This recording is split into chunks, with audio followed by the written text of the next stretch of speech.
Hey everybody, and welcome to Zomboid Mondays, Zomadays, Alright, I don't know what to call it. It's Zomboid Mondays. I'll probably call it something inane and boring just to get the point across. What this is kind of an update video. So as you can see in front of you, Project Zomboid site is open. And every Monday, these guys have been pretty good at giving you updates as to how the RC3 release is coming along, and just giving you glimpses into what's in the works, what's being developed, and all that good jazz. So what I'm going to do is kind of go over the updates that go on over this Monday rather, because they're actually pretty good. Give my opinions on them, let you know if I think they're good, bad, or in between, and just that's about it. And just kind of keep you updated on the game. So two big announcements happened this week. One is a difference in combat. The second is the ability to camp. So we'll go over it one by one, and the first thing you're going to see here is basically strafing and the like, and what they've done here, and we could pop up in this video, I'm pretty sure, is add the ability to strafe in the game. So we could play this right here, as you can see, and if you remember correctly, when you did combat in Zomboid, and if you're still playing, then you know this. The way it worked was you held down control and you pointed your mouse in a general direction and just kind of swung. And what that enabled was moonwalking. Essentially, was basically bald spot moonwalking. And it looked really unnatural, really awkward, but it served its purpose because the game is and was in alpha. And it's like I said, it served its purpose. It did what it needed to do. It made combat functional. Now, what this is gonna do is combat now works using left mouse button and WASD. Holding the left mouse button will start you aiming toward the mouse cursor, and WASD will then strafe, pointing in that direction until you release the mouse button and swing. So basically, allowing you to have a bit more control over how you want to do things. As you saw, we'll play one more time. We'll skip ahead to where you can see some strafing.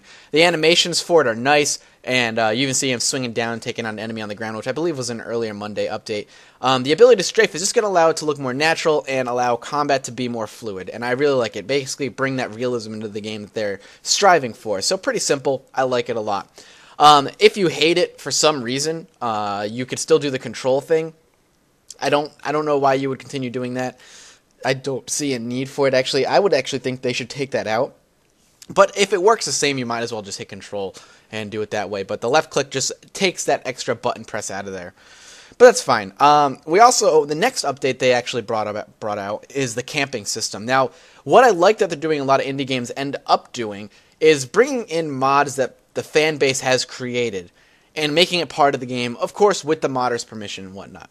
So one they brought in was the camping feature, and the camping feature actually has a lot, and they're still working on it, bringing it into the game smoothly, making it their own version of it, but it's a spin-off, or it's mostly done by Romain. Romain made the camping mod, and they're building it into the release of RC3, which is cool. So what that actually allows you to do, in essence, is build a campfire and build a tent, and that's very important with what you can see actually on the screen. If you're seeing what I'm seeing, I don't want to pop open this all the way, just in case the Fraps messes it up. I don't think it would, but just in case. What you're seeing here is the ability to basically tear up sheets, make a fire, put logs in the fire. There's different ways to light the fire. You can put gasoline on it, light it with a match, all this cool stuff. You get cold in the game in RC3, so the fire will warm you up. It'll allow you to do things. The cool thing is that zombies are attracted to the fire, so the ability to keep a safe fire is going to be necessary. You need to be able to have that keen sense of, is this safe to put a fire here? And after the fire is lit, you can make it roar. Now, I'm assuming eventually what they're going to integrate, if it's not already integrated with this particular mod, is the ability to cook. And that's actually really important once power goes out. Camping is probably going to be something a bit more necessary. And with the ability to make campfires and tents, the ability to survive outside of the city is going to be a lot more viable. And that's actually going to be really, really interesting and really fun. Now, my big worry, and it's kind of my worry with the game as a general thing right now, is the ease in surviving the world. Now, right now, as of 2.0 and even 2.5, I think to some extent, it's really easy to survive. The reason is you basically have the whole city to yourself, mostly, which is fine. I like the abandonment feeling, but there's frickin' resources everywhere. anywhere you go, you can find food, a weapon, something. It takes you maybe 10 to 15 minutes to have a pretty safe place, and you can just build from there. Now, that's okay for the first few in-game days and weeks.